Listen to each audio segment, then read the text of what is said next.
ia faatala fatu i le paia ma le malo sio tatou atu nuu i nei tai au fou ia e faafetaia ai le lofa maleaga le lio tatou tapaausili i le lagi ia ua mafai ona taʻitaʻina mai ia lo outou soifua ia a o le ola vaivai foi o le auau nei ia i le nei tai au fou faatalofa atu ai ia i lo outou paia ma lo outou mamalu ia i aiga ua ma e masani paga uma le tatou pokalame nei tai au o le Usu Seu ma le Loabay faatalofa atu lau pokalame ia te outou uma i le nei tai au ia e pei al masani ai e mau ia e taitonu ia le whamoemoe foi ia le ngata i lea ia o le malatu ia ua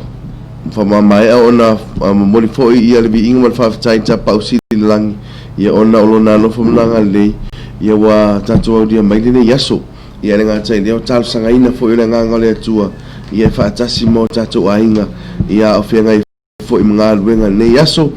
ia a o le pei o le masani ai fifia lava lau au auna ia o le tata pokalame foi le Usu Seu ma le Loabay le nei tai au ia ma tai au taitasi ia e whasoa atu foi e tusai foi ma le a fionga pa ia le atua ia e whaamanu e ina i tātou ai le ngata i lea ta ina i fo i tātou savalinga ia ele ngata le nei aso ia ai whaamalo sia i tātou ia i tātou savalinga le nei vai aso ia lea ua tātou tintau nuu mai i le aso sfulu le valu le masina o iuni ia lua afe lua sfulu le vi inga lama le whaafitai tātou te whaafo i tātou tapa au sini le langi ona olo na alofa mananga le lei uwha malu malu mai pia ona au alofa i lunga e le ngata o i Samoa nei au tātou umalava o mafuta mai ia ia tunu e mamao o le wha malo sila mo i tātou le neita e au ia ua maua mai lea i le tusi a yopu lona mata upu e sfulma le iwa ia a olona whai upu e lua sfulma le lima yopu lona mata upu e sfulma le iwa ia a olona whai upu e lua sfulma lima whapeana whai tau wina a wā ua o wiloa o loo soifua le na te tongi o laina au o aso amuri fo i tūla i mai ai o ia i lunga o le ele amen a wā ua o wiloa o loo soifua le na te tongi o laina au o aso amuri fo i tūla i mai ai o ia i lunga o le ele amen ia o le alanga lea a yopu pia ona o le tala ua lausi la fia foi e si o tātou watunu ia e tu sai foi mana fiong pa ia le atua o le tala lea ia yopu ia mawhainga tā foi tātou i whaafita taia foi tātou i whaafita uli ia matulanga umalavo le nei o langa ma tātou savalinga ia tātou o le sai pele o le sai a yopu ia pe o le tala lea o tātou masani ai o le sai pele o le sai a yopu ia au le alanga la yopu ia i le neita iau pos whamanatu fu ia yopu neita iau fai mai a wā ua o wiloa o loo soifua le na titongi o laina au o aso amui fo ia tūla i mai ai o ia i lunga o le ele amen ia na manino le lei ia yopu na iloa le lei yopu ia o loo iailo na atua o loo tau fiofi mawina lo amen o lo mawhai ona ia puipuia o ia wa umatulanga na o ia tala lama watanga ele atua ia satani na te osofa ia yopu pau gale fitala inga pota no ngale atua tau o lo naola ia ele pule ila oi na tau mawhai ele atua tau atu i ti apolo le ia itangata fa atua i lalo lang amen ia tangata o lo tapua i mai atea ia la fa na o lo fa pena ona fa mua i me uma amen ia pe o alanga na yo pule nei tai au o fa manatu fo ina mo tato fa mai wa uma fa inga tapu ponga ave eset fa na ave eset tama o inga tulanga uma la fa ya tulo mal fa tu yo poto lo yo fa ile tu ia ai tani mai yo ata dia e na o mele le e fa fe mele ang ai follow mai lo ai muli mai e tu ale alanga le yo mai a wa o iloa o lo so i fua le na te tongi o laina amen o te tani tonu ia tūlanga uma fa inga tātou savalinga fa inga tā fo yo pupo ngā fo i ele ngā taidea o le nei vai taimi o COVID suma le iwo tātou iai e taimi tātou te langon nai wha vai e taimi tātou te langon nai i wale iso tātou wha moe e fo i taimi o tātou langon nai wale se fo fōr tātou wa whawhita auti le se fo fōr tātou mai ai o wha manato i hapuli nei tai au a wale ngalo ia te oi o lo o iai le na te tongi o laina oi o lo iai le na te tongi o laina o lo iai le na te tongi o laina i tātou umalava amen a wana whitalai pensa no le tua ia se o ia ngama o lava ia tama whalangi po tātou tapa usi te i ta o tua va i ti apolo po o satani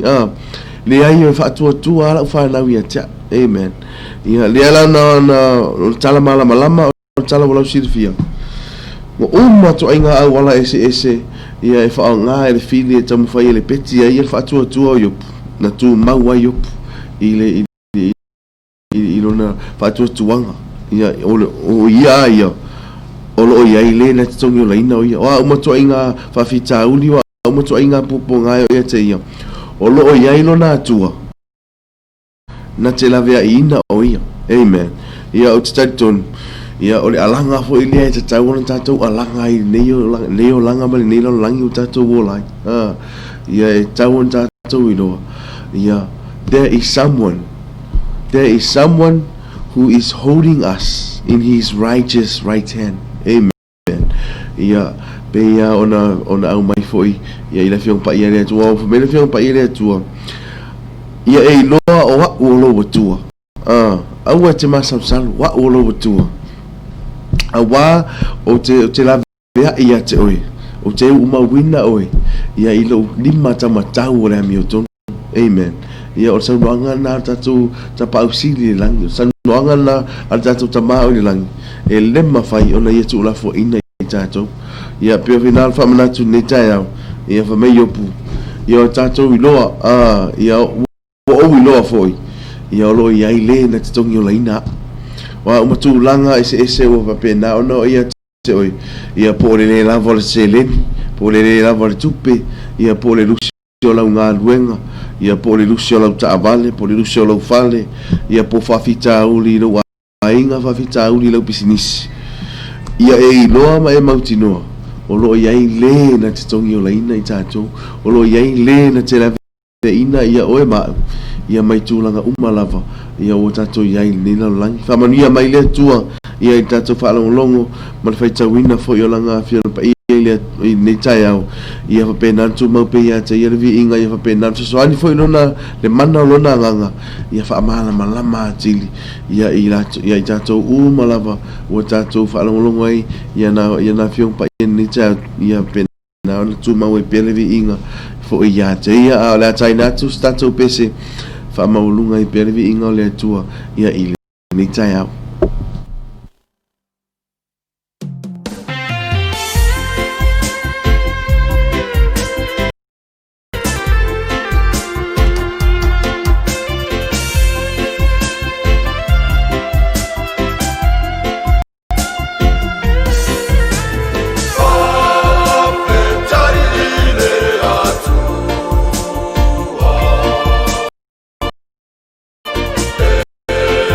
Natal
ia e fatala fatu pa ima malu se tatou wa tunu ia i toi tadi mai fo ia tatou fasalau tu sao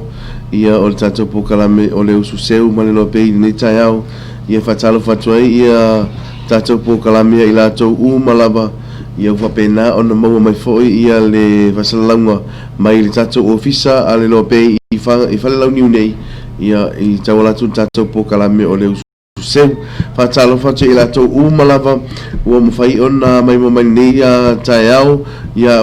mafuta mai fo i tatou pokalame ia o fapena ona mafuta mai etu fine por sunga ia Susana ia o pena ona fasoa fo ia tatou wa live ni tai au ia o Elenise Helens o fapena fo choi mai tatou live ni tai au tau sa luana kome ngainga ia le fo ua mafuta mai tatou pokalame Elenise Helens hello ia good morning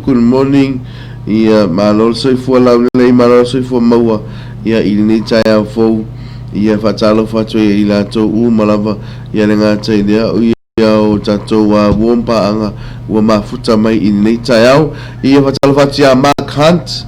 ia fafta i tele mafuta mai i ni tai au manu ia tu temga luenga fena i foi ia male malu so tatou wa tunu ia ele ngata sa monei ia o tunu we mau o tau maloto ia o pena ona mafuta mai ni tai au tau maloto loto tui ono ma na ia le upu ia inge ia solo fatu so UK ia mafaisina mau ia o no fanga lo mafuta mai le so ia tau maloto ia fafta i tele mafuta mai uso manu ia tere ia tute mga luenga ia fianga i fo i malau sunga ia ina tunu ia o new chapter lea ua fapena ona mafuta mai nei tai au morning ma na ia musika ia ma lo lava le on sai nei tai au o ngafa ia kalai le foi o choi mai tatou live ia i nei tai au good morning para visesio ma lo lava le tau tua tunu ia mo me na lo faanga ia mo i tatou malava ia isa mo nei Susana Yohane tia hello from California ma lo lava le galulue ia o lo pena foi ona thumbs up ia se tasio tatou top fan po ila tau foi lo fia ia e le ngate pokalame fanga solo foi tatou Loabay ia o tatou pokalame masani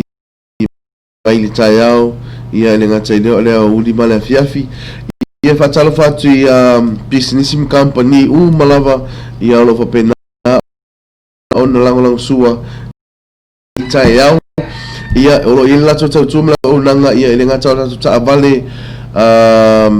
ta vale rent fa vai taimi po ta vale tong fa vai taimi ia o ia fela tau tua ia i ta vale ia fi fa tau motu mai lava pe e fina ngalo ia lo ia la tau tua vai ona e fa so tai ia i lua vol faun o pol lua vol fai valima ia e pe te sufo ila tau ofisa mtau tuta ia i ala te isi mai lava o le apia park ia te moai ia le o nanga male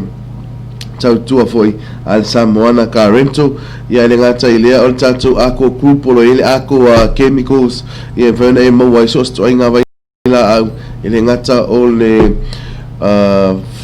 fa foi no o le fuluina po le o lo sa fa mai no lo sa ia le ngata ile mo te malawa ia po so sto inga vai lava e te moala o nanga le vai le ale ako chemicals ia iso se vai la au te mia lo fa la tau tua ia la tu fa mai na foi mea fa le pen fa lo mai ia et si sa o lava ia il vai ngale il ako chemicals lo fa la tau tua il la tu ako mechanics po le fa le engineer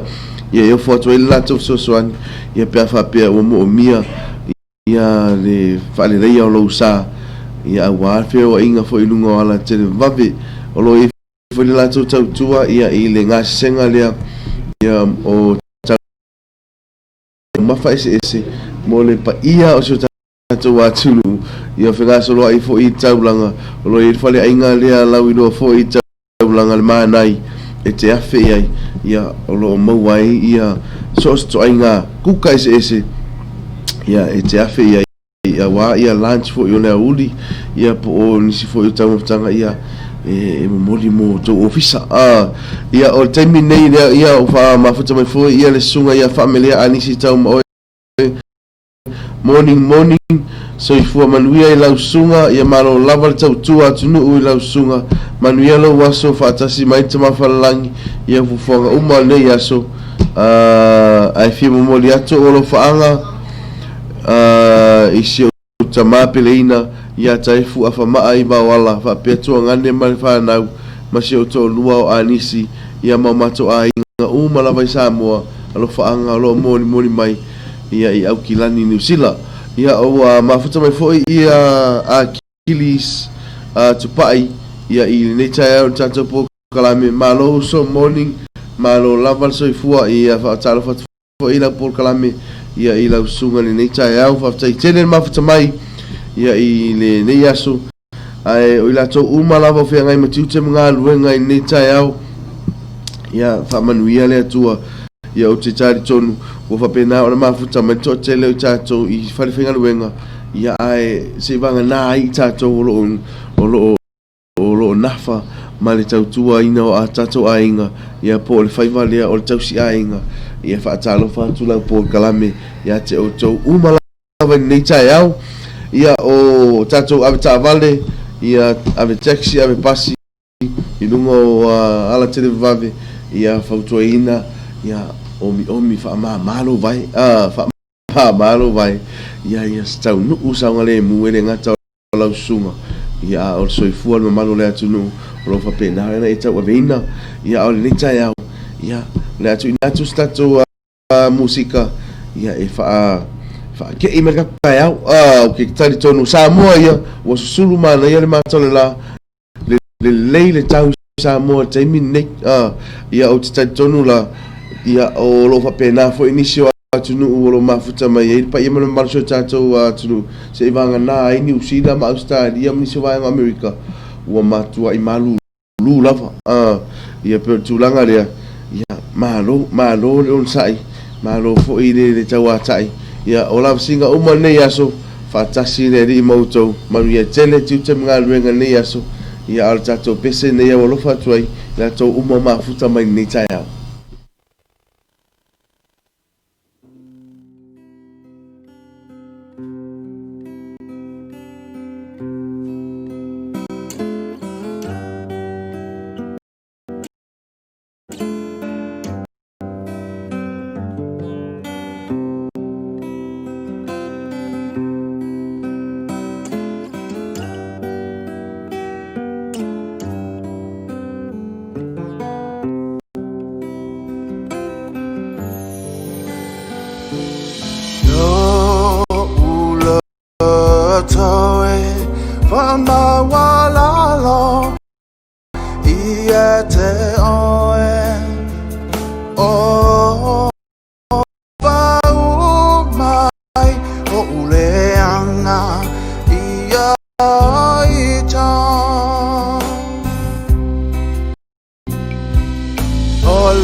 fawina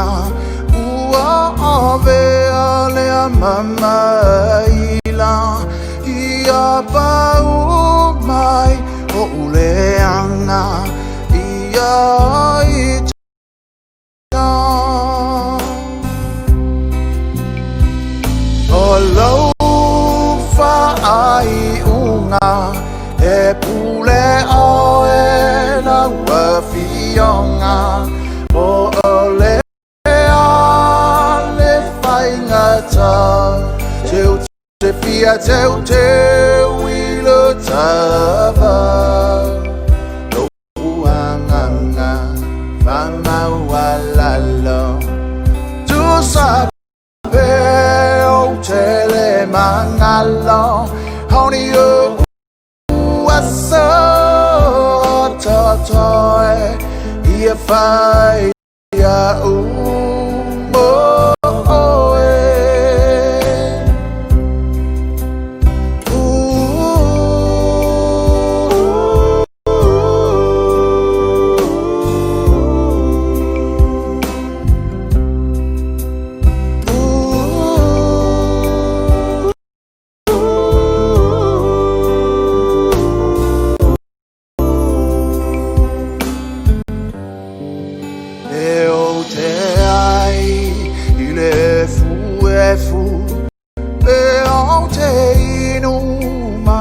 sapelu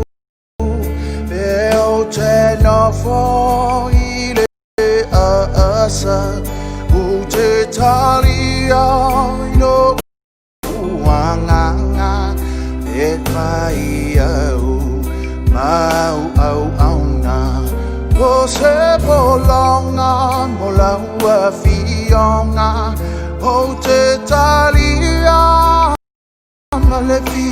fia au le tangata pisi pisia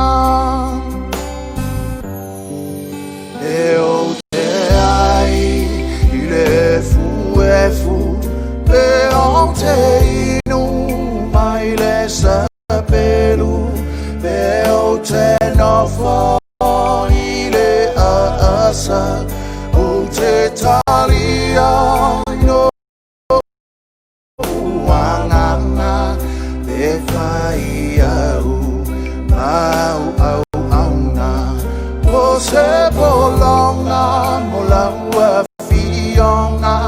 o te talia male fia au le tangata pisia o lau fa ai unga e pule o e na wafionga o ole a le whaingata teu te fia teu I lo tava lo uanganga whamawalalo tu sabe o tele mangalo honi o asa toy ia fai au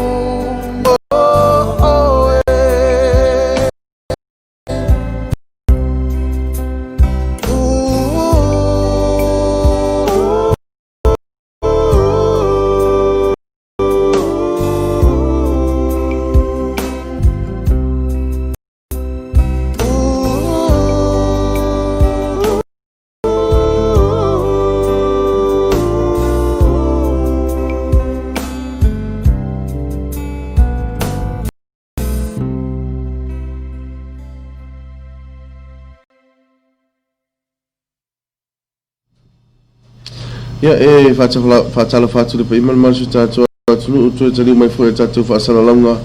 ia o tato por kalame le Usu Seu mane lo pe ni taiao ia ona I fatu funga foi pona I pese ia e fa ano file mu ai foi lo to pa ia malo to mamalu ia I ni taiao fo ia au fianga I foi matiu te mga luenga le pa ia male malu su tato wa tunu ia o I lato u malava ia fa pena ona fianga I ma fai vai ese ia tau toi nai o tatou ainga ia ai le ngata i leo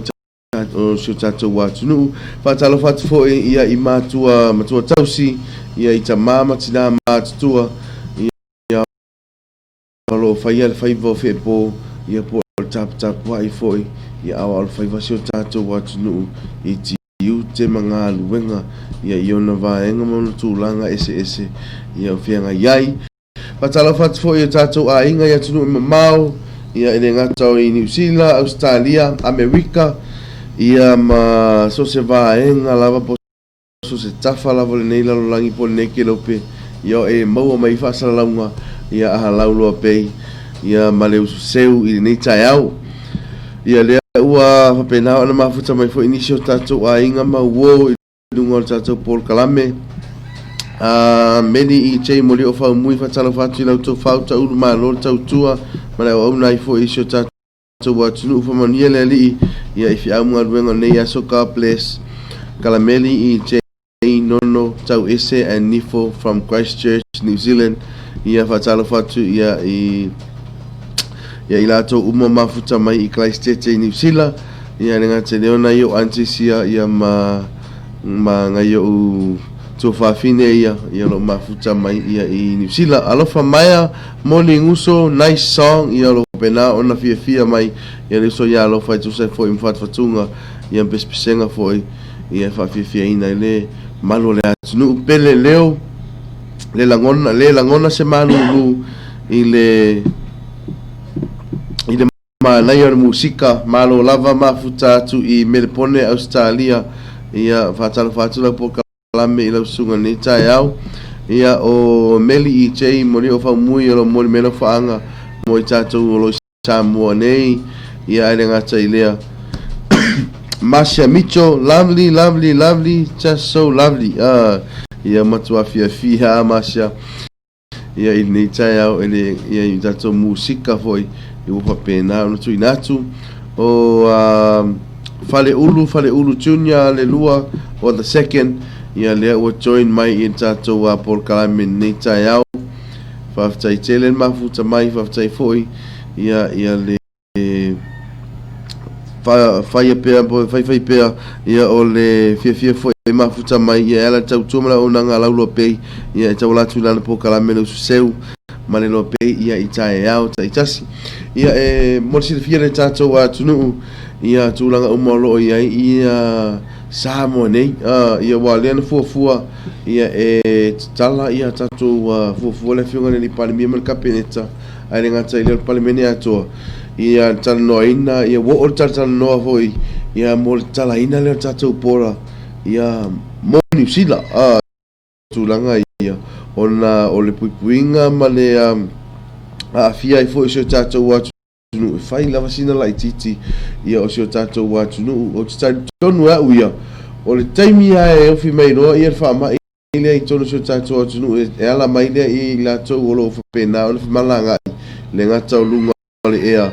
ia au lunga fo tātou lau o loa ia po meli tele foi o le taimi lava i tata lai whamalanga inga nei ia i tātou pora ia o te tai tonu au ia nona ofi mai ia wha i le Samoa ia te le no mle a fianga sio tātou watunu ai o le vi inga mal whaftai fo i le atua ia o lo tu mau pia ona au lofa wha malu nunga o Samoa ia wae o lo o whapena o le paula o le fifianga o lo ia i nei ua matua i te lele ia le alualu i luma ia o le tatalo Samoa wata talo tangata uma ia ele ngata puipuinga male leo fo e tātou atunu ia mai leo o mai fo i wha mai ia au tūranga uma ia o lo whata ua pea ia puipuinga mo le wha mai pia tau ala leo fulu mamai na o tātou lima o tatafi le i o au ia pia vaenga ese ia le fo ua ia le mamau whata pula a foi fatura fone ala le i fale o loa ia el mesia ia ho sei on fale lo tele ia le va o le tasi tangata mai le tasi tangata ia e o foi la ia i tato i no fonga fai tele ia u fa ta u e foi tu langa le pe o lo tau sisi lava ia tatou malo me se o le mtanga luenga fo so fu malo ina ia mo tau sia ina le ole awane yo ia se ava no ia e ofi mai fa mai tonu so tatou wa tunu e uia ele ia se case fo mo tatou ia po stanga ta fo fa maunia ai ia ai o tala masani o tatou masani ai e sili ale puipuia na i lo le tatou fitia e sili al tatou pui mo leo tatou ia mo le so fo malo ina i nei time ia nei lo ole afia i lo ia o le tatou to fiu le sa i fo ai pe o tūlanga lea ia e fa malo atu fo i le malo le atunu ia lo fa pena fo i ona usta ia ala lava o tapu o lo iai ia matula fono ia more no fo ai fo i o se tatou atunu nei vai tau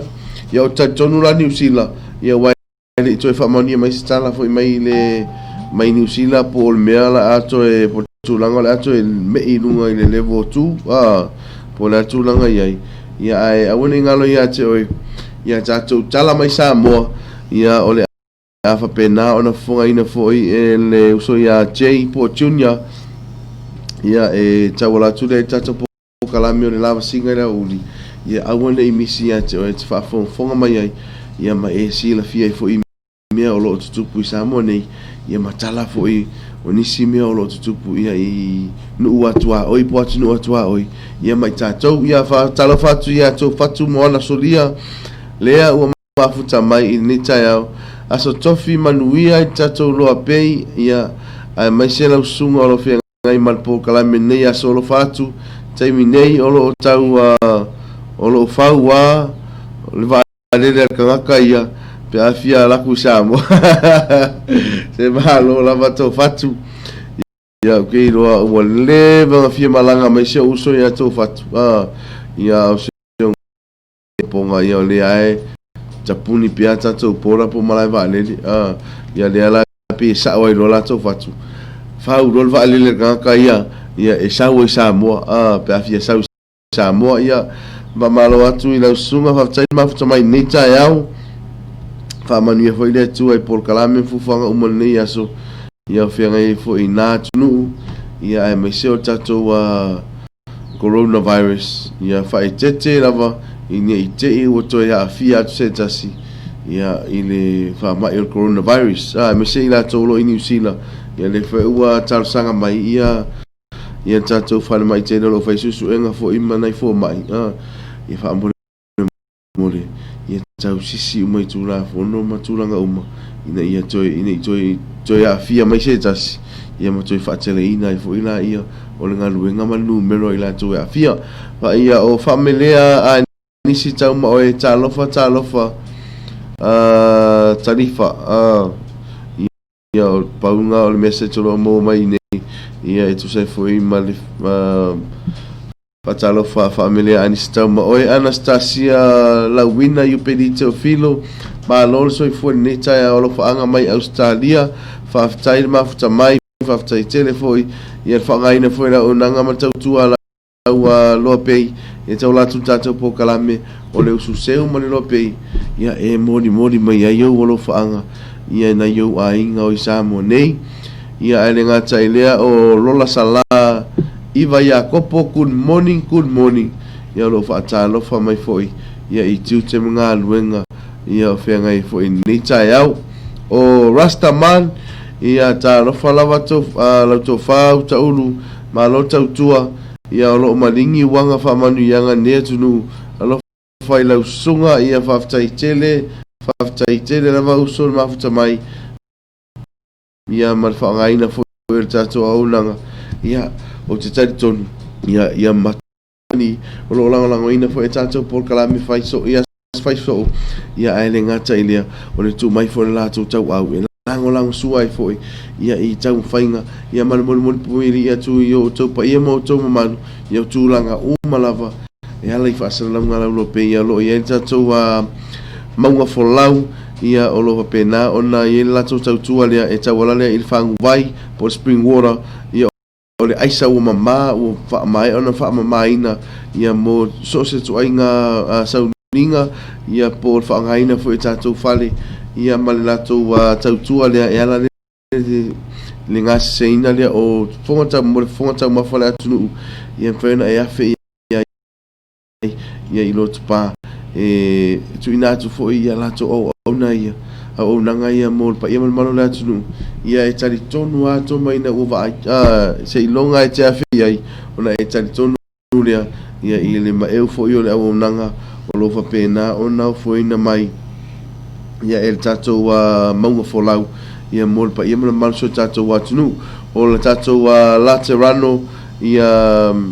take away ia and minimart ia no I fa pena I tuna mato a wona ingalo ia to ia o lafo ia I le tautua ia asivanga lea ia ala lea I le fonta mafo pa ia malo le atunu a wona ingalo ia to ia e afea ia ia na e tali tonu ai lea ia lo ia foi ia la to minimart lo fatawina I foi ia le tato I chache le ngata blue sky au le Usu Seu ia faina e afe ia ia e so ani mai fo ia le au fainga luenga lau fonga fia ia molo to pa ia molo to mamat ia awangi ngalo ia o tato mo tonga complex o lo ia la to o nanga me la to tua ia e ala le I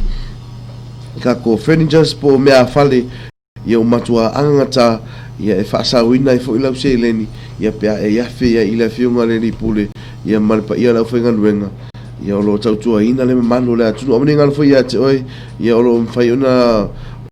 ila to umala ia tu ma o lo mo fai ona la fo ina mai ia le se leni ia pe tongi ina mai fo mai atu no ma ai piki o tato a inga I samoni ele to ia ni si atu langa ia fa pole ina ai ila to uma ia o lo na me a mai se me alo fa mo to ina ma lo mtua ia po se me alo fa fo ie e te su mai pe malanga mai fo I samoni ia o lo fa au le ia tu ia I mo tamalawa ia o tato a inga I samoni tu langa ia fa fifi ina I fo ia ala le tau tu na o tato business o tato ngalu fatasi ia male lo pe mo tu na tu fa sala longa ma longo pu ia fo o to pa ia malo to ma tu langa malava ia o lo ia samo ia fa fifi ina fo ia le uma mafuta mai fo nei time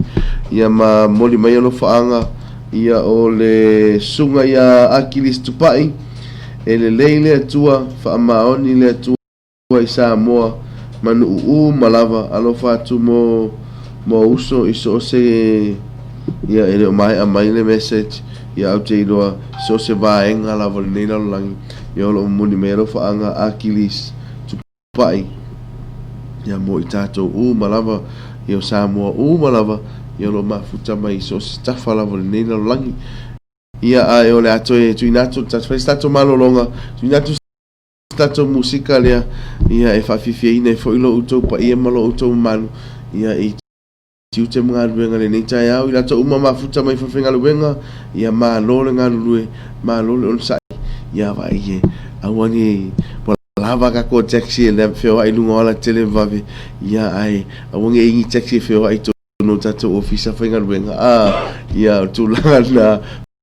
Pamani ia le tu te mga luenga fenga I foi falfenga luenga so company ese tanga luenga malo ia le ngata ile so se faiva foi o alo tu I sio tato watu no ile neias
Wale ke ai ai ai fa amalie o ma wale fawaba e babe umai osiola au wale ola faukange wale waise ofa alabelabe ta wale ai nga manu ine winga le mana ya alala mai ilalo ai awa ekeika ila uwalalo au wale fawaba e babe umai osiola au wale ola faukange wale waise ofa alabelabe ta wale ai nga manu ine winga le mana ya alala mai ilalo ai awa ekeika ila uwalalo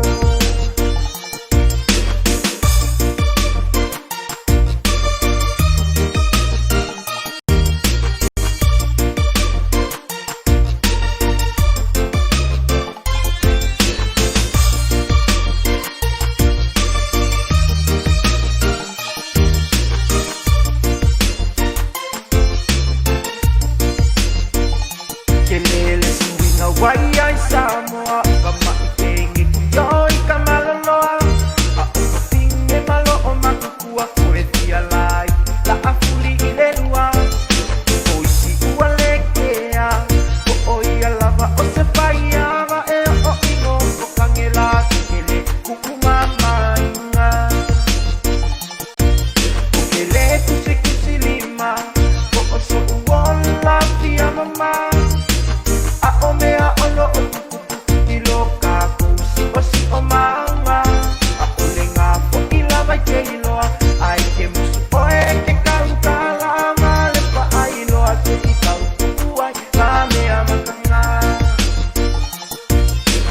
au wale fauava e vape umai osi ola au wale ola faukange male kukuai se ofa alabelabe wale ai nga manu ine winga le mana ya alala mai ilalo ai awa ekeika ila uwalalo au wale fawaba e vabe umai osiola au wale ola faukange wale waise ofa alabelabe ka wale ai nga manu ine winga le mana ya alala ilalo ai awa ekeika ila uwalalo alala mai ilalo ai awa ekeika ila uwalalo alala mai ilalo ai awa ekeika ila uwalalo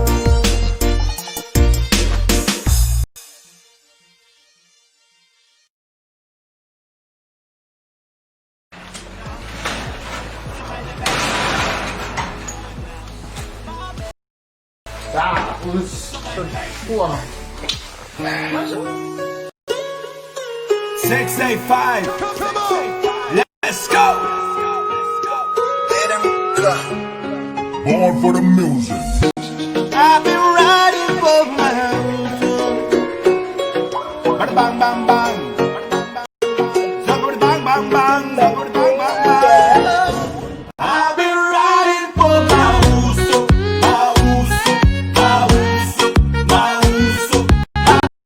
brother, my brother. I've been riding for my Usu, my Usu, my Usu, my Usu, my brother, my brother. Kulong ale pa ya malo soy fuwa wa mai. Se kalau wake akaba ko sa lo vai. Pero kan berjobing ni ya kum se balu. Le tengo fiel la vale ko su na o se tu. Kau sinong ngai ma ko pa mu mai ka ko ainga apa ko alo inga luenga ma fa lo filima. La fa lo alo inga lo ya e manga tua. Mang ya umat pa si mai la ko le aku.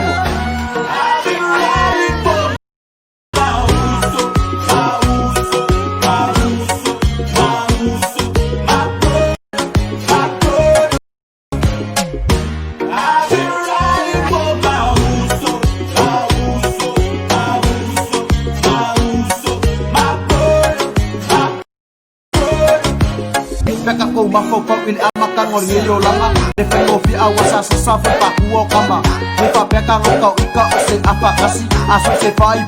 ko wa ule numela kasi Omo balu ni mai se kila pasamo no mi kam kanga sa pi ile ngi pasalo loa sama uli fuku angka u Anguia, ele é malo se mega we la ball fia. Body na my baby, that's a bit of my crazy. Yeah, that drive me crazy, got me going all night. Baby, give me one time, I wanna get behind you. Bang, bang, bang, bang, now, baby, I'm in love with the music.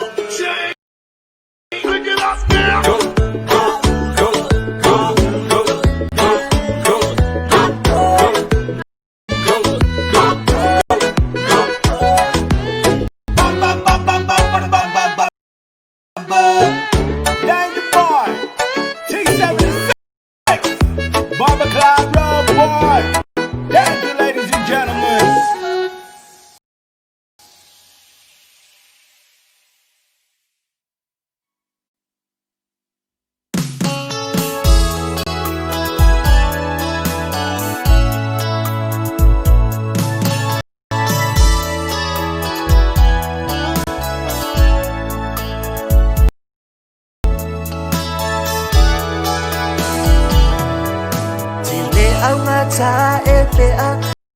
Sunga pea e mana o se mango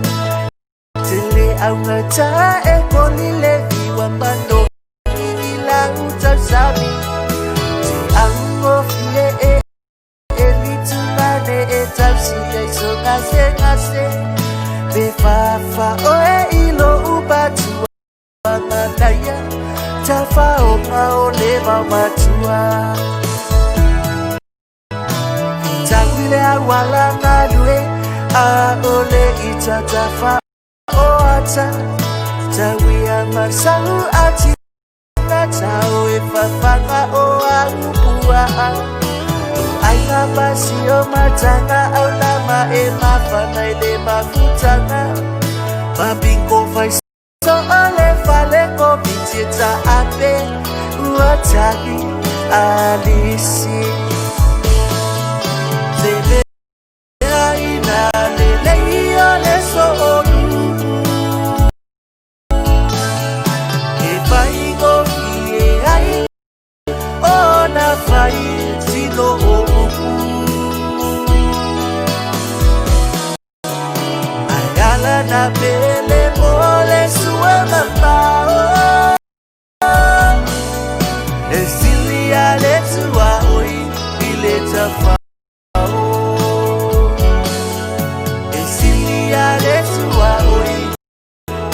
Tafao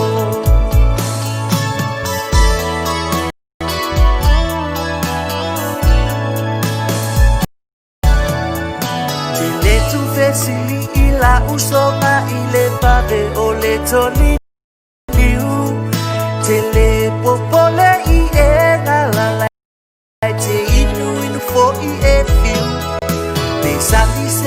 popo pe fisi se simana baile e a felesi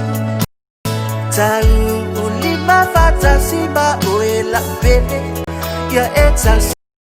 lele tamele Tele otalala tupulanga eloto vale ya ita Lete ine sonu wa oma wa ina Walete fia fo inipsila Via o ia ipa a alimang Mo e asia ilete leo aso La vea i pepe elefant Ayala na bele Mole suwe mambao Esilia letua oi ileta fao Esilia letua oi ileta fao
tafao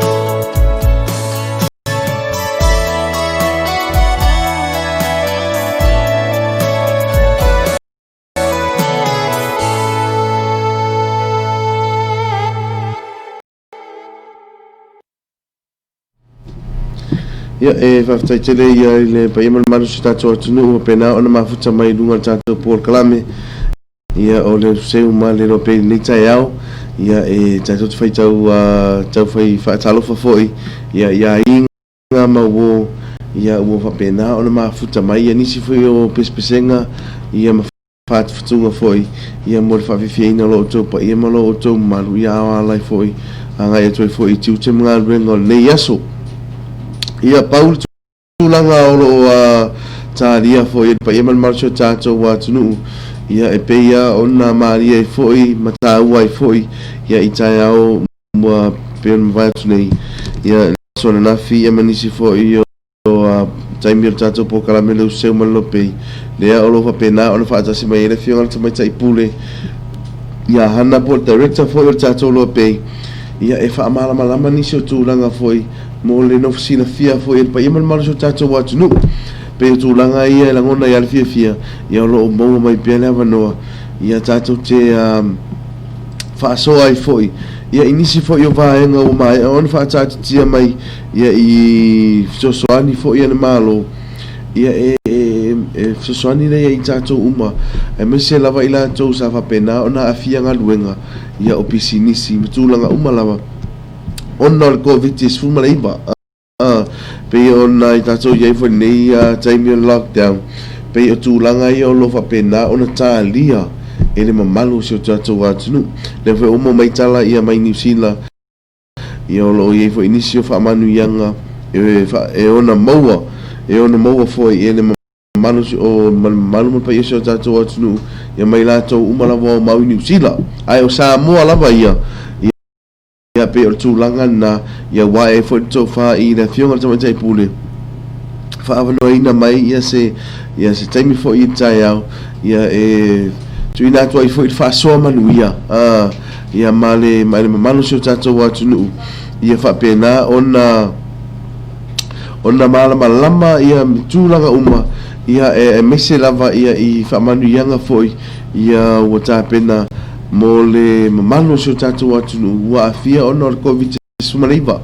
pei la o le asoanafi ia le ana taʻua ai foʻi nisi foi faamanuiaga tatou te leʻi loa muamua pei foi la o aʻu ia e faataʻia foi aʻumia i le asoanafi ia i nisi foi tulaga sa mapena ona faamaoti mai ia e le fioga tamaitaʻi pule i tulaga uma faamanuiaga lea ua amata ona tapena i ai le malo Samoa a le gata i lea o vaega ese pei o le nupi-fā o le Chamber of Commerce o vaega le STA ia lo iai foʻi ia nisi foʻi o avanoa foʻi ia oaʻoga ia i le APTC foʻi ia i uta i le papa i galagala pe o tulaga ia o loo faatāua ia i le faasoa manuia ma le Loabay taeao taʻitasi ia se taimi la tamai la ia ona mafuta mai foʻi lea le fioga tamaitaʻi pule ia e tatou faatalataloga masagi ia e au iliʻili ai foʻi ia vaega nei pea ona tāua ae o tulaga lea mo le atoe faafetaitele ia o tonu ia o loo faapena ona lava ona saʻi ia foʻi e tatou atunuu ae mese lava o toʻatele o loo fia mafuta mai ia i faatalataloga lenei auā ia ina ia maua ai foʻi i le malamalama ia i tulaga uma lava ia o loo i faagaso moe i le itu le tau tourism industry ia pea ona tatou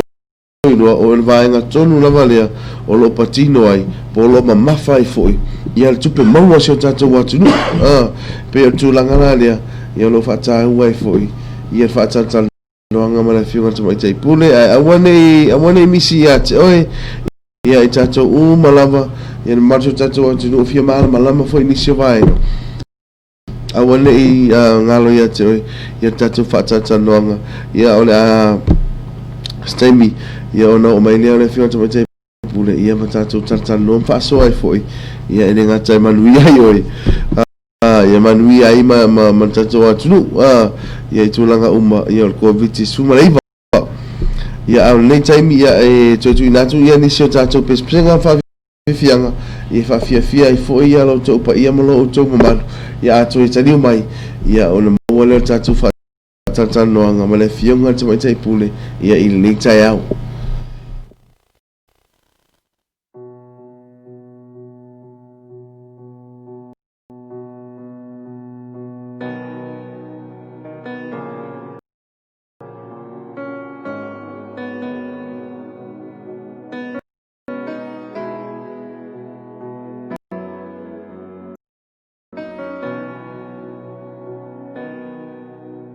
Solo me pe o nai o uma fofaunga a o fitaya ia I mafita o le nei o langa na o fa soa tu ya o uma fatianga so ulang mona atunu ete malama ha ua punitiai o le uva ai pe ana e lo mai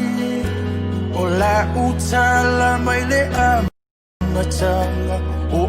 lo ui o I mata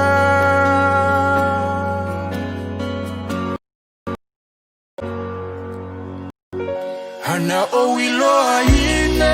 tele tu uale ni mama ilolima Hana o iloa ina o te whaata ni seia o ai I o folinga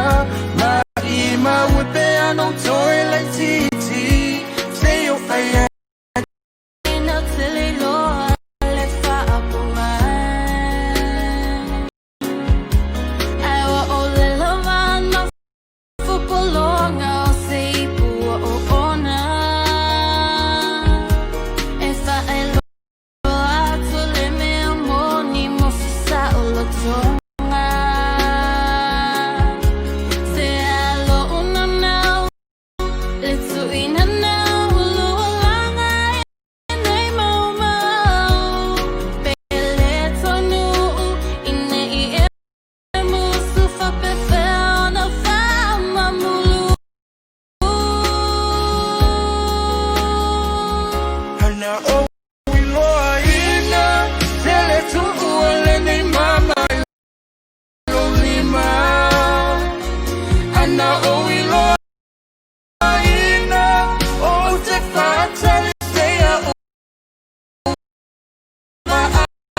Dr. Rum Production.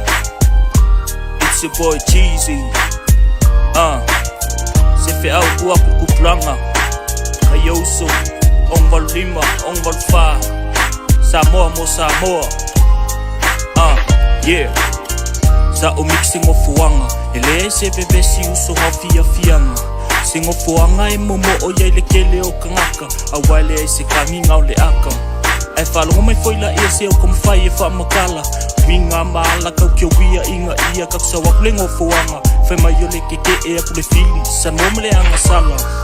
we fa salo ma fo pau fuli ko mai le anga uso ka ko fai e se suinga o le olanga wale mea le wo yai sa moana ova sawa la le alu kupulanga fasele si uso fa amukolongo langa ele mafofa mumua iki ngala a mo ngai makua uso ia e manga kua o kako sa mo fa avai idea kua fai nei lo se suinga o e maita tu mai lo lima fai nei lo se suinga o e maita tu mai lo lima pe me le kele o le kupe ke foi nga o anga sala e pe ia o se ngaka e so solo yo o ka fa ka ma fai e fa alaka ku de o mai le anga ai asa o fifilinga ia se ke o la sanga le o se ka ngaka wa mama e nga o se ka ngaka fa aka uva ai ka ma fai e ku o se fa ku anga yo o ka fa langa o ke lo fa ya ke o la ku kulanga o leo langa ringe e pese ka alonga e kele e ke ka alo fo ila ma se faku wa kele awa e kele faso songa kele kofonga e ke uia ku fo iuso yalo le poronga ai asasi fo ila ku wa palasi ku umai lo di maka konga lo fakasi awa o leo langa ringe e kofu war ka ngak malanga sasi uso yaka ko uma wole loko felo fangi fai nei lo se suinga o e maita tu mai lo lima fai nei lo se suinga o e maita tu mai lo lima se mai maupe ang kukusa umaloko o kangaka puka lama so angi le sikama puyong au kafa pe au o yangi mala se mau ulonga lima pe asau kere le basa se alofa yelo so makala langa e pau ole lunga ole olanga o aso wale leyo aso fo I wale anga e awalangi ngaka ingalo kau mafainga e ai lunga le uluku se ai molo ainga awa aso se mea wale lei e ia male file kau mafai e kau kulei e pau I me mase ia kakalo pele rio ia ngake fale lei nga ia uso I kokongo le ko ese kalo sia maua se langongo le ngei pese kupu mai lo faku kau mafai e faso aku e whainga ka e kongu lawa ka ngaka i o mangaku fai nei lo se suinga o e maita tu mai lo lima fai nei lo se suinga o e maita tu mai lo lima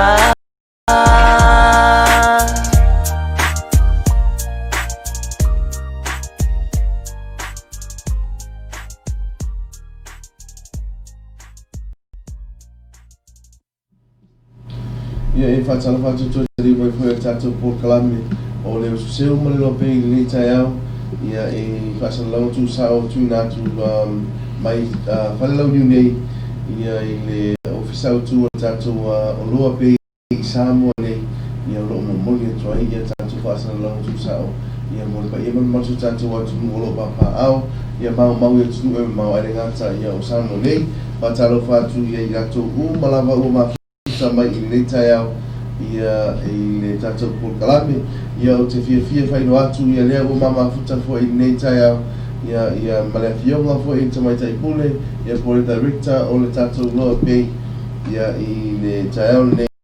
tātou Port Kalame o le whaasua manuia ma le Loabay ia le atu ina atu fo inisi fo I whaamatalanga o le au ililinga fo inisi fo I whaamanuianga ia male susuani ia mo pa ia maso tātou watu ena lea ia I tūlanga malama ia umae a ona tapena fo I le ngata o le mano o Samoa ia o vadisi o vaenga ma kampa mitanga luenga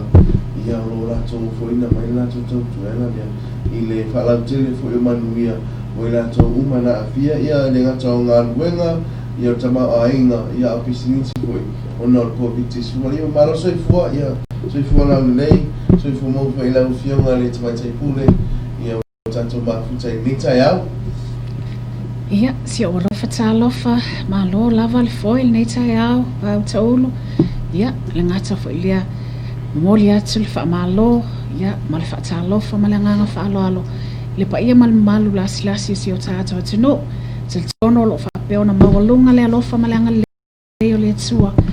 fea lava se tafal nei ke lope lo fa peona e maua mai ai ma so tai mai ai tato fa salonga fai pea ala tato wala le nei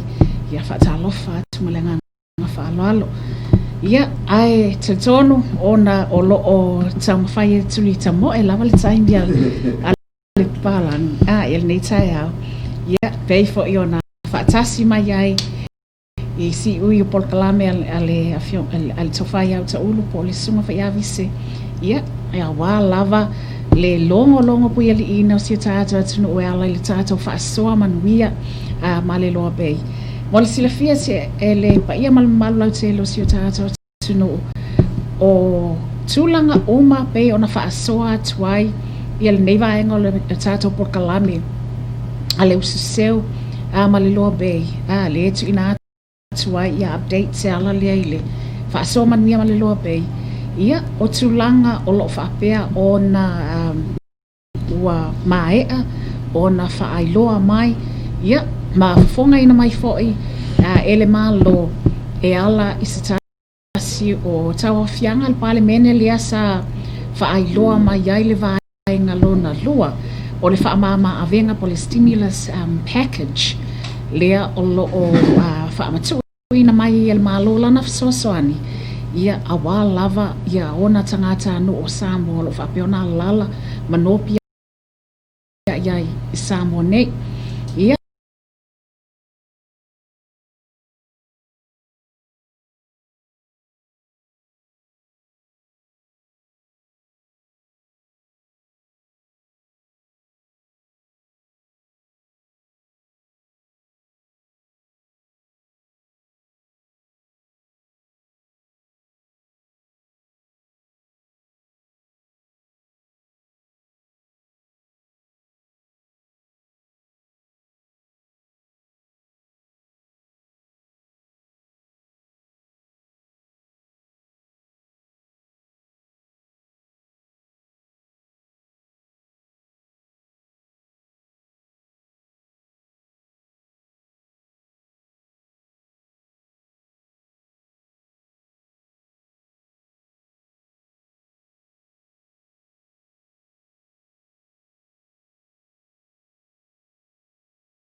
Ia e tu sai mai poti o tatou tala mai sa mo sa tu na tu le sunga ia tunia ia o le whamaonia mai o i la tau i sa malanga mai Amerika ila o le tūlanga lea pepena e sa uno me whaidua foi ia le tūlanga o i le pā o le malai wale le pole pōla Amerika sa moanga i Hawaii ia o le taimi e tu e tala i no le pōla Hawaii ia mo ia Amerika sa mo Hawaii ia o le kapungi o le pōla a tātou ia kako mo i sa moa malia tūlanga lai e mana ia foi ia tūlanga ia o tātou whai te ngata i o tātou su me hoi whai no koe le maura tūlanga uma i o tātou teimi me ia ua hao kui ia sire tu kui ia nei roa toi tika ina mi muti malia wa ole e tūlanga fo i la se i tātou i toi fo i loa lai le tātou vaenga lua po le phase 2 o le stimulus package o le whaamama a venga pe ona whai loa mai ele malo a waona sangata nuu lea le a matsa o na whaatinoina ma whaamatu o mai i le vaenga tupe o loo fofua ina e whaatinoina ai le nei soani po le whaamama a venga pe a mai a lo le aso mo July which is about 2 weeks away or not quite 2 weeks so leisi mea mana ia pe o ta whaasoa ai foi wa lea o loo whailoa mai ai e iai le benefiti whaapitua mo le au whaingaluenga le malo o i lato o loo ngā lulu e pui puia ma tau fiale o mai o le COVID-19 maleiva i lau whanua o Samoa i lato ia le wata ua o mua au po frontline workers lona winga lai au fia le au vaenga le o i le tiute customs vaenga le le immigration le vaenga le ia i o le fia ngai ma le fatino ino siaki ia lona winga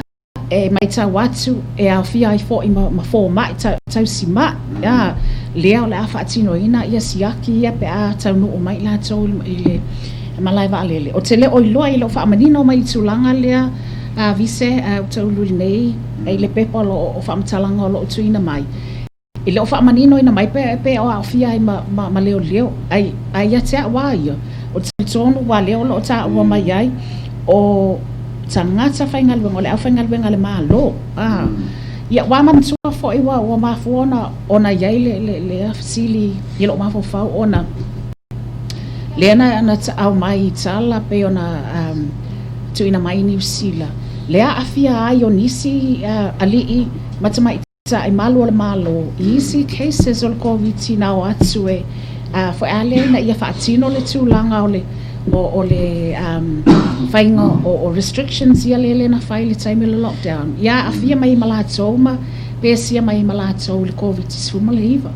ia na whapena fo ele mea tupu i na isi tausi soi fua po tausi mai lea na o atu mo le au mai ngai tonu mo tonga fitinga o i latou le sai e leisi ho me kalai stete lea na tele fo i lava i latou na afia ai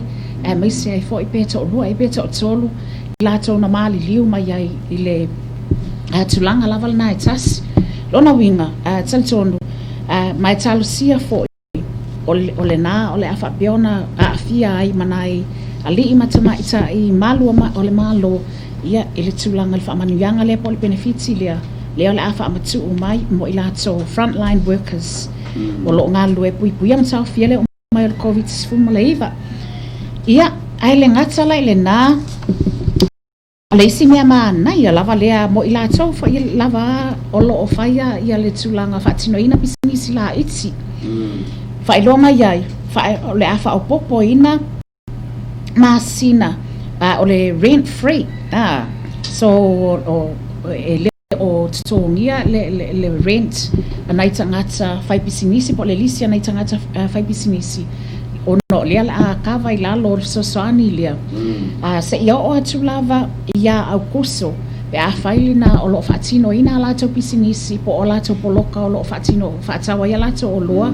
whaatino ia lato o nanga i oi makiati fo ila ia o lo o whaatautai ia le Samoa Land whapena ma le ACC lona winga o le makiati funga le wana o lo whaatautai ia e le ACC whapena fo ila ma oi le court le funga le ia ai mai se ai foi o ina i le ACC building le ai i le Gold Star building so nai vaenga la na le o lo mafai ona fia ai la so i le so soani le o lo tu ina mai le malo a le se me mana ia le o te lua le lo pe a fia i fo ia malau sunga a visi wa te lua e tsauna nga va a fo ila ia ima ma ne pe a fai o le ia e ta ilo ia le o lo fai lo mai ia fa mai ole ata wa veina ele malo le lua pasene o tului mono no nga tupe uma o pisinisi tuma o tisi o se fale tupe fa pisinisi po commercial bank ile atunu mo le tolu masina sa mawala ele taimel tato po kalame so ta ia tuai i pulenga o fale tupe lua fale tupe na o ati le afo inei ne so ta ingal tato wala leo mal po kalame nei fa afsili ai tulanga lea fa iloa mai ai e mo e anga va ai ia na al pasene tului ele se tupe vo ile va pe ko amela o account sorry yes mea pai o tai tonu e wa tu nai fai lo la peli manino ato lo fa mo ai uka ko ia mo se uka ko sa mo ma sa ni ya ia ni so mo singa be so so ai mo ole tulanga ia le fa le ma fo ai no au mai le tulanga le wa e fika ia ele ofso so ani la na mo tangata no tangata le ai ona le ita la fu le fai I fal tupe fa ta inga a wa fa ila le ole interest pole tupe tu ole tupe na pu le bank la to ia la vo ma fai ana I la to ia pu le fai tali ona wave pe ave esele na atulanga le tupe tu lui alona winga le la benefits e ya na la to wa fa ta inga a fa yo le mo kesi pole loan la se la wa fel pa leni ai luas full wa fel e fa inga to le interest to light to ai ya lona winga la a calculate le lua pasene o le interest le na al fa la lona winga la al fa la le tolu masina le la ta wa vel malo ia ai ele o li fa sa o le tangata no le e ona le no nga tupe olo o alwi fa sa o lava it's tono o le tu stupe po it's tono o le vai tele pe o la le banks tele po fa le tupe o le malo o na isi tulanga to e lua na isi tulanga ia le o te fia fa so a vai tele ana I tulanga le awa wa ia to tono tato po kalami le isi tulanga mana ia le o te lua taun to tele ni se anga va ia le fe mai so ani fa apitsoa mo no nga tupe al fal tupe atina e o Samoa lo na wingo le development bank le DBS fa lo mai ai o le afa matu ina so ani le malo le fal tupe atina e o Samoa fa atino ia na por kalame mana pa anga male una ia o le atina e o pisinisi tono le atunu mai fa apitsoa ia atina e ese tau fa to anga lo winga po tulang fa e pe afa yo lawa o ka fialo ko fesa ka pa po pe ka ke alwa ko fo e ko e faisa sai bua sai tu lo po sai met wa lo sai tu lo ia lo no winga o to ainga tulanga ton wa night sauna e tango e tu fa le ye lo proposal ma alwa tu ia o pe a uma lo le aso mo o July le afa to e fa otsi mai le tiele o nai sosoani ia al sosoani muli lava la le o te fia fa so atuai ia na tu ai fo la ile mo tatape na ngam le stato por kalami o le sosoani le o le am fa piona a wina mai ele malo ia awana ia tato tina fo ia le faia le tulanga o le fatino ina o fa le la langa le o lo fa ilo mai ai mai o le tu ina tu le vai nga tupe fa ilo mai fa o popo vai nga tupe mo le fuatanga o le ia Samoa o man tua fo ai le tele ai na mau ma sel tatu ta o ia tonga o le ia tonga ia alewa ai a ona ta oto ia se tulanga o fa piona fa tala no ina ia tatu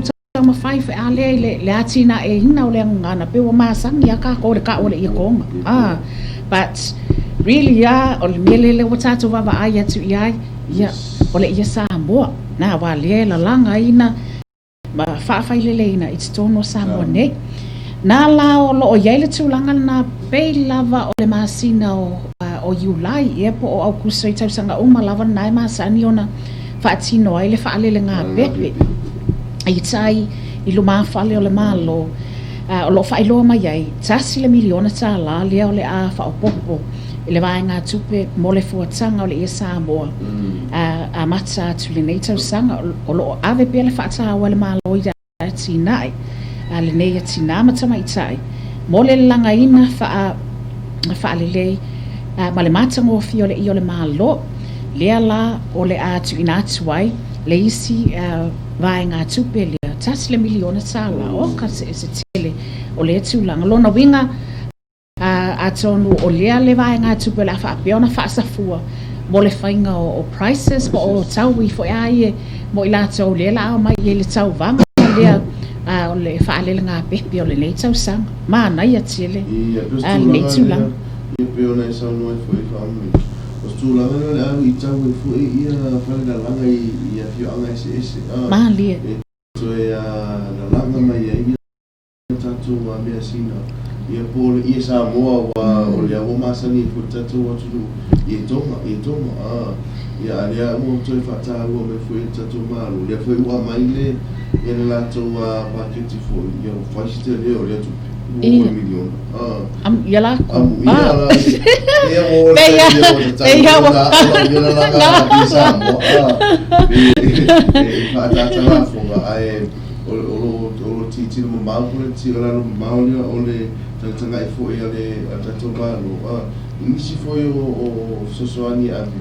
Ia me ele ngata tira langa me ime asina so tatu atu. Ia ai kusa o lo e ngalu. Mali. Ia la lea I langa ina lea o ia Samoa. Ia mai whale ngā pepe. Ia langa ngā ka umi fo ia o ka kua ngā ua whai e ngata whale langa ini o se. Ia au la tonu whamanu sia pia ia pukalami o le langa ina lea o mea sina ia ngata I Samoa. Mali. Te lele nei vai ngā tupe le a whamatu o mai le malo mo nai o tātou tangata. Ia ai mai se ai fo I o tūlanga a pe o na ua whapea o na a tawhai nai le malo. Nisi o vai ngā tupe tu ina atu I whale tupe. Ia so soani mo no ngā tupe. Wa leo whailoa mai o no ngā tupe ia le ngata o no ngā tupe a tangata taito tasi. Po o tangata lau tele. Ia ai o lo awhia I fo I mana no ngā tupe a e whaipisi nisi o lo I tono commercial banks ia pe o le ANZ, National Bank, whapena ma le Samoa Commercial ia mai se fo I le Bank of the South Pacific. Ia, e wia la pe ta whaaso ai. O la o na o le tupe tului o la e so ani mo la to ia e lo sau sao I tono le tangata e ona le no ngā tupe. Ia e so ia na le tau kawa to se sina vaenga mo le nā taimi. Ia e te tono wai le nei taimi le tai au mo le atwai le whaafitai au ta ulu tu sai fo I lavano tu ina mai e le Usu Seu ma le Loabay mo sena le whaapoponga o le tātou whaasomanuia ma le Loabay pe ona iai le nei tai au whaafitai tele fo I lava I nā iwo mapaanga masani o tātou porkalame lo whapeona mawhita mai manu te le ina whaiva o lo whiangai masi o tātou atunu I so o lava se no whoanga po se atunu o lo whapea o nā lala mau wai ia tō whawha soi fwoi na mo nei taimi. Ia o le tūlanga nā tātou whatata runga fwoi ia po le whasoa manuia ma le Loabay ia e tau la tulea I le whamana maina po le au I lea o nisi fwoi o whamanianga ua whapena o nā whamania ina I le ba iwa masu tātou atunu ia peila ona e whapofoma fwoi nei tai au ia ua manino fwoi mata vai lei tu e tūlanga ese fwoi pia no whamanino ina ia le whio te tai pule ia o le a tātou vai ia tātou fwoi ia sina musika o le wha mai aina I lea o tātou po kalami pe atu e taliu mai ia I le mai ai o tātou whatunga fwoi la tu ina tu mo pa iwa malu se tātou atunu.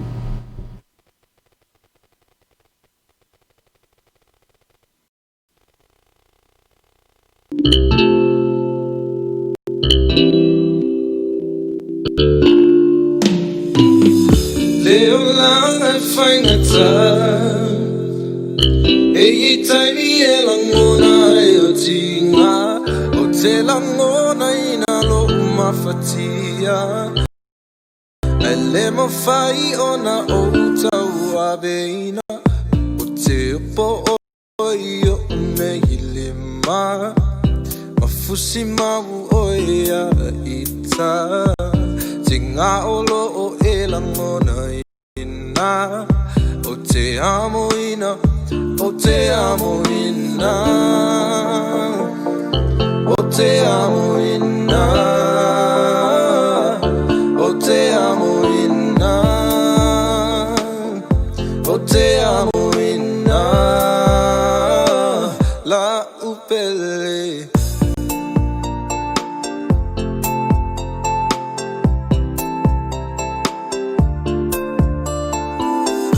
O tinga ma whaingata Sa e tau ai I tai ma soma Wa e malolo ai mai whaingata Ai le ma whai o na ngalo Matou te amo ina Matou te amo ina Matou te amo ina La upele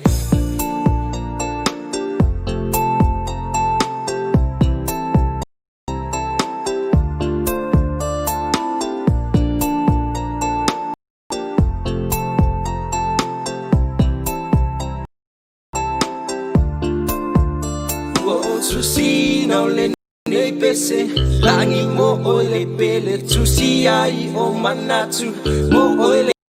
uso pele Whaingata o na whangalu O winga le tele waso Whaingata matinga Matou te amo ina Matou te amo ina Matou te amo ina Matou te amo ina Matou te amo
se le toina nau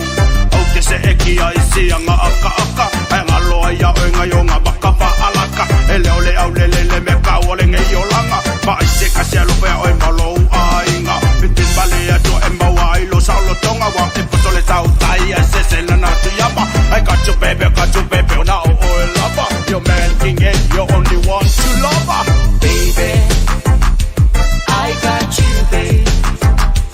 I got you babe I got you babe Tatu tu patu si mo talangona Manuia yo me uma Sabali bali bali malam Matala tala noi me afale nganga You kiss it the night be a oh boy And hold me tight be a time more Tell me pa na tu a oean E ama tsone ye oi le fa ba Baby I got you babe I got you babe I got you babe Tatu tu patu si mo talangona Emanuia yo me uma Sabali bali bali malam Matala tala noi me afale nganga You kiss it the night be a oh boy And hold me tight be a time more Tell me pa na tu a oean E ama tsone ye oi le fa ba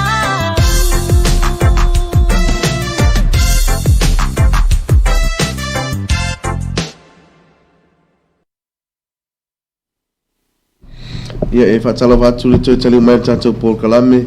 ia o le Usu Seu malolo pei nei ia taimi fo i o le tai au po le taimi le uli ia e whatala watu e i lato umasawa pena o na mafuta mai ia o i lato fo i le foto a mo me mafutanga i lungo o le tātou wa Paul Kalame ia nei tai whatala watu a lola sala iwa ia kopo ia o familia anisita mo e talo falava whamanmole mole atolo whaanga taxi stand i wawala i tuangane ia tai mua tai fumaa ia masio to lua ani sita mo e fa piato via palota ia ma taxi u malava ia lo oi mafuta mai nai bawala ia ai mese ia le mai ia manu ia tele ia fufanga le aso ia lo faanga mai au kilani familia ani sita mo e ia lo mun me lo faanga talanga ono ia GM from Kiwi Land ia lo malava no mafuta mai tato por Kalamenita au ia fa lola sala iwa ia kopo mana ia tātou a whātunga lo whapenan whawhiwheina manu le atunuu tu loto nua le o mafuta mai tātou po Kalamenita e au to fuola polo i mano soi fua from Pango 684 ia o Mesola ia good morning kia ora tala from Wellington malo tautu atunuu manu rufo inei ia inei tu e ma vatu matamatatu i le lua tiu teno whātu ia mai Wellington i New Zealand ia o seu auntie ia Sulaina to Paitia ia good morning from our side ia olova pena ona mafuta mai ia i New Zealand au kila New Zealand ia malota to tunu ka place family to nei aso fuanga matiu te nga luenga fenga i fo i ma ia tatu pa anga fo i ma wo ia pena mafuta mai au nei time ia te tonu fama ina ia le tautu ai fo i to ona ia o vise simonio ia e tu sai foi mantato wa mafutanga nei tai au ia po nei tai mena uli ia i tata po Kalame no Usu Seu mo le no pei faafetai tele ia inga wo mai masani panga umalava fa pena ona mafuta mai tata po Kalame nei tai au ia faafetai foi ia tali ina o tu mala ona ngala no pei tawala atu tata po Kalame no Usu Seu mo no pei ia faafeina lo to pa ia mo to man ia no long pu ia foi ia pa ia masu tatu atu o mau e foi papa au ia tunu mau tulanga malava o lo ia fanga so longa o le lockdown ia le ngata le me lo tupu tatu atu ia manute ina fufuanga matiu te ngaluenga nei aso ia le ngata tapu inga ta mama tina matua ia au tatu ainga fufuanga i matiu te ngaluenga tau sia ina o tatu atu ia mantama ainga o so tatu ainga ia afa pe fo i wa ye se stala u pa o papa pe sala le fa fong anga ia fa mole la fo nuli aina ia wa ia pe wa tonu foi tai ia sala uta ia tu sape fo i ole upu ia malu ave fale to fingalo a wa matua tu la vaina ia se tautua vai a le au nei ia e mai a tau nei ia visese mo le o le pukalame no Usu Seu mo le Loabay tatou toi mafuta i le aso atai au ia i le taimi lava lenei aua nei galo ia te oe ia te mafuta mai i le lava singa ma le Loabay ia o lo pena o le fafoina pe tautua toi foi ia to fine ia lili sugalu ia wa fa fifia ina lo to pa ia mo lo to malu ia nei taimi o le uli ia manu ia teleina ia tuta mga luenga ne uli to fa soifua San, o kama le mangu e whawhanga i fungo la. Au kama e whawhanga i upo o kala. Ma ia e manga kua le meni ngai. Sini uska. Ngai lo le ngā o le mamu e po.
musika Faapalengi ko isunga sole au fika Faaile sunga imi dilele wosiva Faakau paki mga yaw fika Oso mai lunga, oso mai lalu Lue faata amilo awani ngalo Ingu sao kasi kau ngalo Asa ole pisa sale fata alo Sunga teile tole tama Ebe bangeyo Sue sao pangalu sisiva Maebe bangeyo Sunga teile tole tama Ebe bangeyo Sue sao pangalu sisiva Maebe bangeyo Palong le mai a o kou kengi makama Le simbole a makai pa akanga susekanga E kanga le breakdance kanga fo ile ulima Kanga le siva pipi vai po se fe lang pe mika Ke sini mua po o fea lang ko inga I uma aku le siva kau se pangu yo foringa Make sure pai pa lei Yang bawa so kopi Ya uma aku ka pese wa e suki re ri ori Paangai oi lo tino masiva Paata amino ba ai oi niniva Paapalengi maia ia fika Usika akama sale fai meika Ba ai sau kenge fai ia tanga Si lope vave pule oi le faina Ule lima sale sula palapa Sepata mali I awale maloba Sunga teile tole tama Ebe bangeyo Sue sau panga lua sisiva Maebe bangeyo Sunga teile tole tama Ebe bangeyo Sue sau panga lua sisiva Maebe bangeyo Ua umalepo Ai sao lo sentao Tu mai lo lima Ai sao la uo Tao ta titi E mata talanoa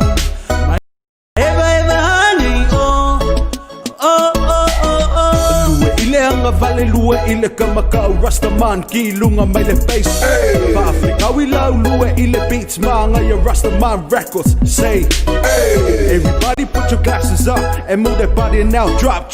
say hey. Everybody put your glasses up and move that body now drop say hey. Sunga teile tole tama ebe bangeyo Sue sao panga lua sisiva Maebe bangeyo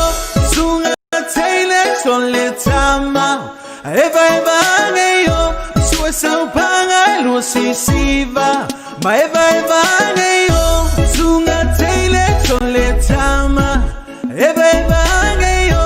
Sue sao panga lua sisiva Maebe bangeyo Sunga teile tole tama Ebe bangeyo Sue sao panga lua sisiva Maebe bangeyo